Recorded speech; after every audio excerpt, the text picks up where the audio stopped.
तो हेलो दोस्तों, कैसे हो आप और कैसी चल रही है आपकी पढ़ाई। उम्मीद है आपकी पढ़ाई और आप एकदम मस्त होंगे। तो के ब्रदर क्लासेस आपका हार्दिक स्वागत करता है।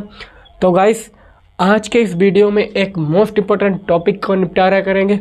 अगर आप 10th से हो तो आप ये वीडियो कतई छोड़ के मत जाना, क्योंकि इसमें हम लेक्चर 1 में बताएंगे फ्लेमिंग के दाएं हाथ का नियम, और जो लेक्चर 2 है उसमें बताएंगे फ्लेमिंग के बाएं हाथ का नियम। भैया, फ्लेमिंग के दाएं हाथ का नियम और बाएं हाथ का नियम बहुत ही ज़्यादा मोस्ट इम्पोर्टेंट है भैया। और इसकी बात करें, फ्लेमिंग के दोनों दाएं और बाएं हाथ के पूछ ले तो ये पूरे के पूरे 5 मार्क्स, पूरे के पूरे 5 मार्क्स आपको दे के जाएगा। और बने रहिए हमारे वीडियो में। अगर नए हो तो चैनल को सब्सक्राइब कर लीजिएगा और बेल आइकन को भी दबा दो, और लाइक तो ज़रूर कर दो यार, क्योंकि ऐसे वीडियो बनाने में बहुत पहले लाइक करो। लाइक कर लिया। चलिए बढ़ते हैं वीडियो की तरफ। टॉपिक क्या है भैया हमारा? फ्लेमिंग के दाएं हाथ का नियम या सीधे हाथ का नियम। मतलब ये सीधा हाथ है, इसका नियम। ठीक है, ये बात ध्यान रखना। सीधे हाथ मतलब सीधे को हम क्या कहते हैं? राइट भी कहते हैं। ठीक है, राइट हाथ का नियम, राइट हैंड रूल। ठीक है, तो ये याद रखो, फ्लेमिंग के दाएं हाथ का मतलब राइट हैंड का रूल, और फ्लेमिंग के बाएं हाथ का तो मतलब लेफ्ट हैंड का रूल। ठीक है, तो सीधे हाथ का नियम, इस नियम का प्रयोग कहाँ पर किया जाता है, कहाँ पे ये नियम लगता है? ठीक है, इस नियम का प्रयोग करके क्या बनाया गया है? तो भैया इसका प्रयोग कहाँ होता है? जनरेटर में होता है। एक बात ध्यान रखना, इसमें क्या होता है? धारा बनाई जाती है। क्या की जाती है भैया? उत्पन्न की जाती है धारा। क्या भैया? जनरेटर तो आपने देखा होगा। जनरेटर क्या है? जनरेटर में क्या धारा उसमें आती है? नहीं भैया, उसमें क्या है? धारा बनाई जाती है।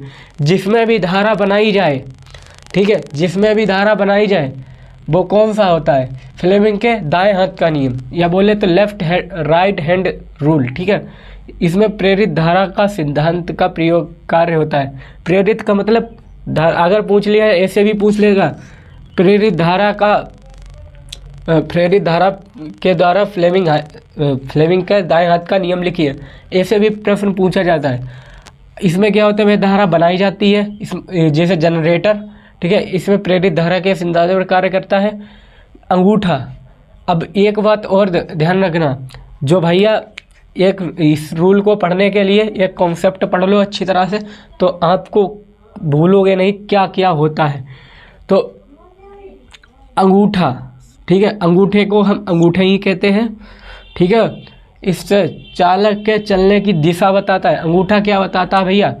जब इसको हम ऐसे फैलाएंगे तो भैया अंगूठा क्या बताएगा? चालक के चलने की दिशा। ठीक है, जो मध्यमा को हम पहली उंगली कहते हैं, मतलब ये वाली उंगली इसे हम पहली उंगली कहेंगे। अंगूठे है पहली उंगली, दूसरी उंगली। ठीक है, इसे बीच वाली उंगली भी बोल सकते हैं। ठीक है, तब ऐसे करेंगे तो क्या होगा? ये अंगूठा चालक की दिशा बताता है, वही बताया हमने। अंगूठा क्या बताएगा? चालक की दिशा। और मध्यमा को हम पहली उंगली बोलते हैं, मतलब ये वाली मध्यमा होती है। ठीक है, इसे क्या कहेंगे? मध्यमा को पहली उंगली कहते हैं। चुंबकीय क्षेत्र की दिशा बताती है। क्या बताती है? चुंबकीय क्षेत्र बताती है।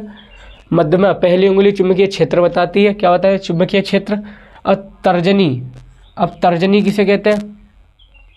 तर्जनी कहते हैं दूसरी उंगली को, मतलब बीच वाली उंगली को हम तर्जनी बोलते हैं।